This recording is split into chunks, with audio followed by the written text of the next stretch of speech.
Today, let us do a very interesting problem. It is little more involved.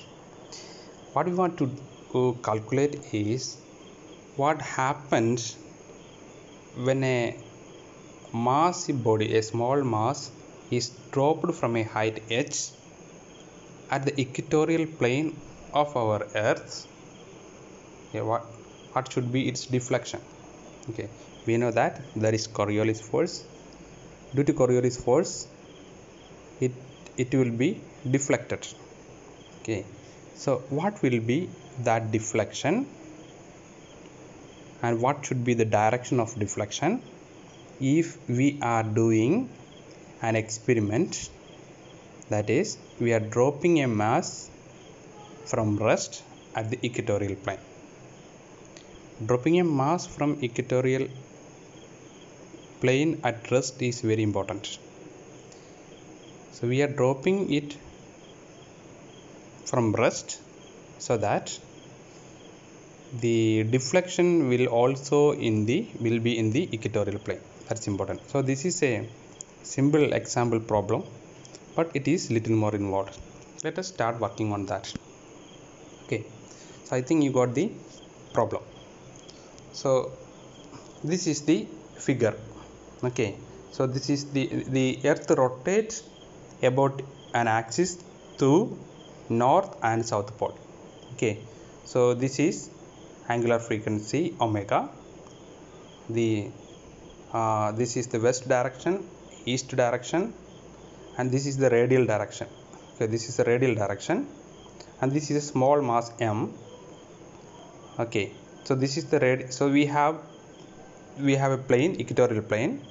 The equatorial plane have both the radial direction, which is defined by r cap, and the tangential direction, that is defined by theta cap. So we have two unit vectors.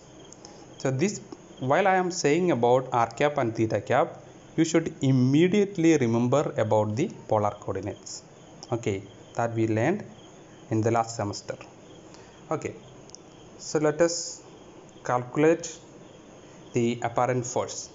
Okay, let us calculate the apparent force. So we know the formula. So we are in the rotating frame. Okay, so earth is a rotating frame. Okay, so actually earth is rotating with an angular frequency omega. It's almost 7.3 into 10 raised to minus 5 radian per second. That's almost value, not accurate. You can calculate it by your own way. Okay, so F apparent force is given by F is equal to, so this is the A inertial. A inertial is mass into acceleration due to gravity, m into g in the radial direction.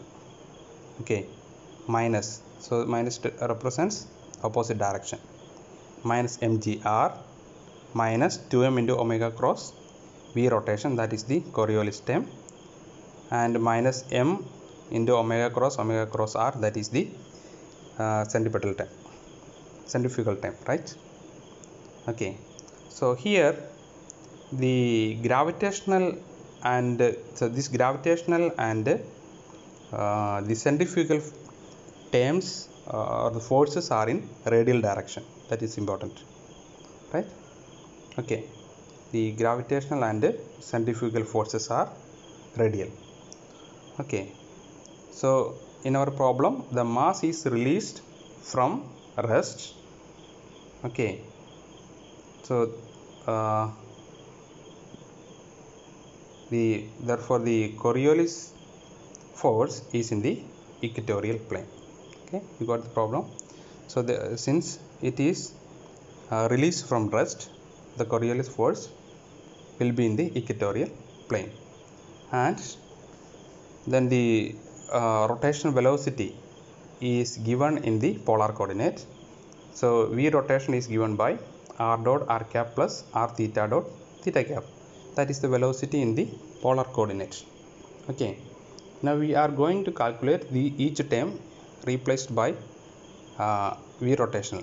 So omega cross v rotation we will calculate, replacing v rotation by r dot r cap plus r theta dot theta cap. So omega cross v rotation is equal to omega cross V rotation is replaced by r dot r cap plus r theta dot theta cap. So that is equal to omega cross r dot r cap plus omega cross r theta dot theta cap 2 times. Let us first understand what is omega cross r dot r cap. So the direction of omega is, now in this figure, this is the omega. Omega is rotating in this direction, in this way. Okay, this direction, here to here. So n will be upwards. Okay, perpendicular to your mobile. Okay, in a direction perpendicular to mobile, and this is r. So what should be omega cross r? Omega rotating r. Okay, omega is perpendicular, r is omega is perpendicular to your mobile and r is parallel to mobile. Then omega rotates with the r. Okay, we are taking right hand side. So it is just like a screw processing. So when omega crosses r, the vector will proceed in the east direction or in the theta direction, right? Omega crosses r will be in the theta direction. Okay, so in the upward direction it is positive, downward we will take negative. So it is in the positive theta direction, right? Therefore omega into, so a cross b is ab sin theta, okay, in a n vector direction. So omega r dot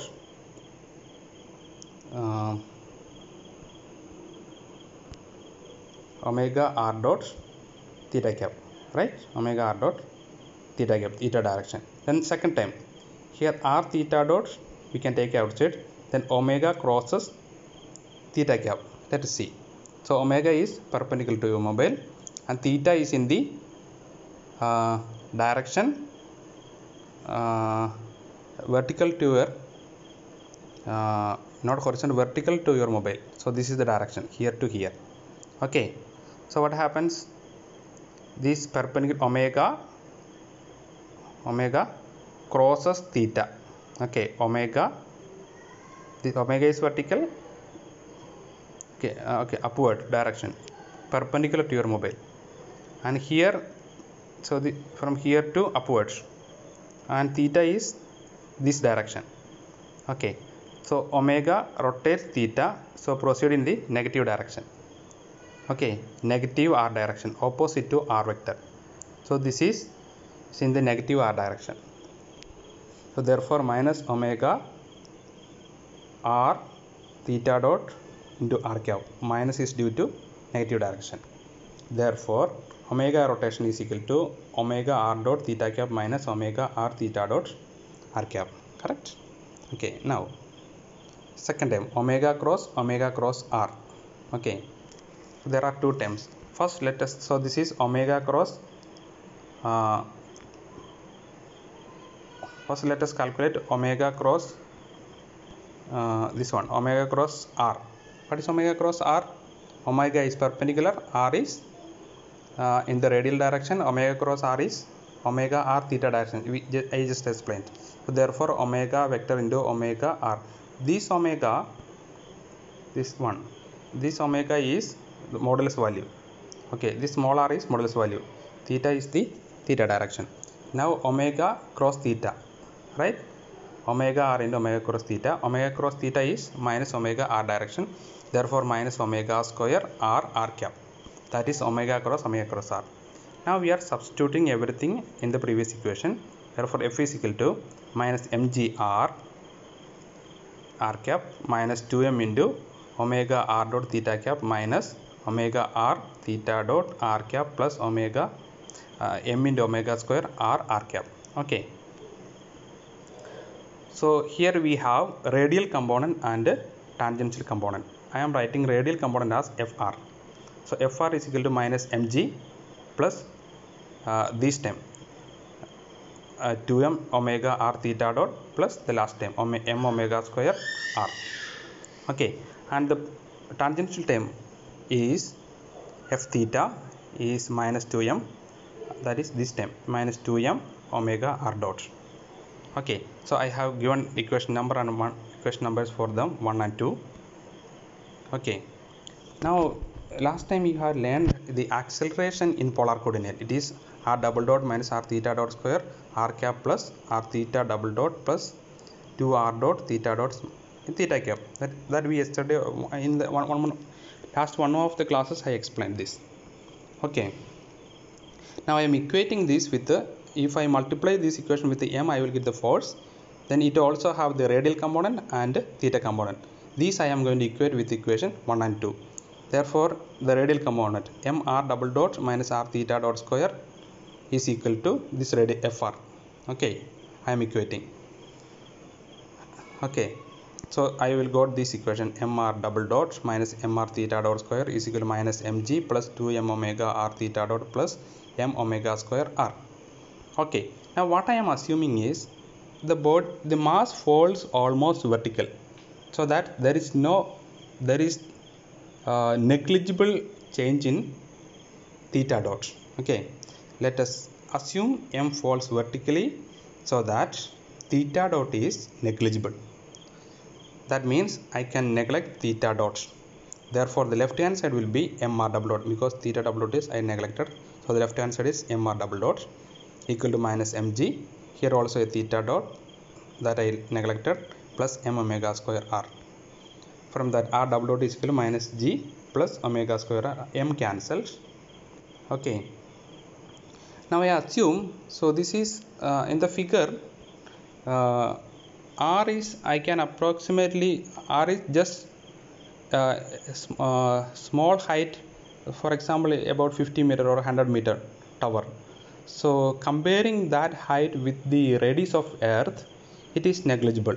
So I assume small r is approximately equal to radius of earth re. R is equal to re. Therefore r double dot is equal to minus g plus omega square re. Okay, then I write r double dot is equal to minus g prime, where g prime is g minus omega square re. Okay, r double dot is equal to minus g, where g minus g prime is g minus, g is the, in this equation this g is due to the gravity, acceleration due to gravity, the acceleration due to gravity. The second term is the term that is due to the centrifugal acceleration. Okay, so that is the exact acceleration g prime is the acceleration due to gravity subtracted by the effect of acceleration due to centrifugal component. Okay, so that is r double dot is minus g, but it is, okay, I think that you got, but it is customary to write g prime is equal to g itself, so I write r double dot is equal to minus g. Remember, minus g is the effective acceleration due to acceleration. No. Okay, so r double dot is minus g. With first integration I will get r dot is equal to minus gt. With second integration I will get r is equal to r0 minus half gt square, where r0 is some initial point, so that is a constant of integration. So that I will take the fourth equation. Okay, now I am taking the theta term. Theta term means here this is in the a, there is this theta term r theta double dot plus 2r dot theta dot, and here it is minus 2m omega r dot. Okay, I am equating this. So what I am getting is mr theta double dot plus 2m r dot theta dot is equal to minus 2m omega r dot. Here also I am neglecting theta dot because theta dot is negligible. So and cancelling m on all sides, r theta double dot is equal to minus 2 omega r dot. Okay, but r dot was gt minus gt, therefore minus 2 omega minus gt, that is 2 omega gt. From that theta double dot is divided by r, and here also I am assuming r is approximately equal to radius of earth. R theta double dot is equal to 2 omega g by re into t.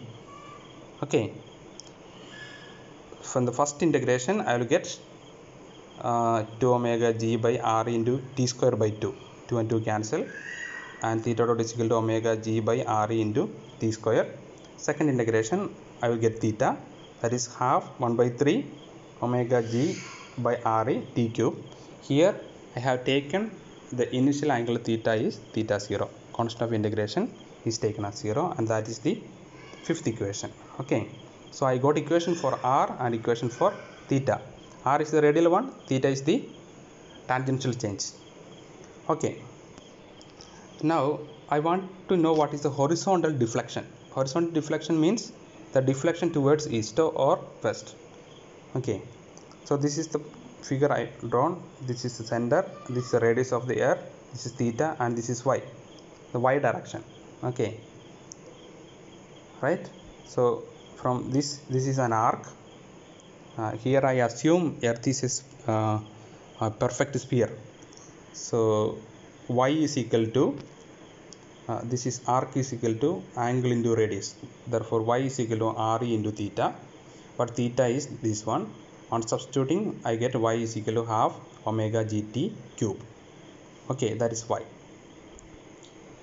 Right, now I want to know the time taken for falling the mass from a height towards a height h. Okay, so let us take capital T is the time. Therefore r minus r0 is r is the radial direction, r0 some initial points. So r minus r0 is negative, therefore I taken minus h, that is height. R minus r0 is equal to minus h. So but r minus r0 is minus half gt square. So I get minus h is equal to minus half gt square. On equating t is equal to root 2h by g. Okay, so substituting t in the equation y, in the y deflection, y is equal to 1 by 3 omega g 2h by g all raised to 3 by 2. Okay, that was t cube. So here it is 1 by 2, so this is 3 by 2. Okay, that is the y deflection. So we calculated what is the deflection. If the mass m dropped from a height h, it deflected towards right. Why it is right? Because the value we obtained for theta is positive. Theta is positive means towards east, and the y deflection is given by this equation. Let us do a numerical calculation in order to understand this more. Okay, so for that I assume h is equal to 50 meter, and substituting the value y is equal to 1 by 3. On substituting these values, I will get it's approximately 0.78 meter. That means the y deflection is 0.78 meter, that much deflected. It is due to the Coriolis force, and here theta is positive means it is the deflection is towards east. Okay.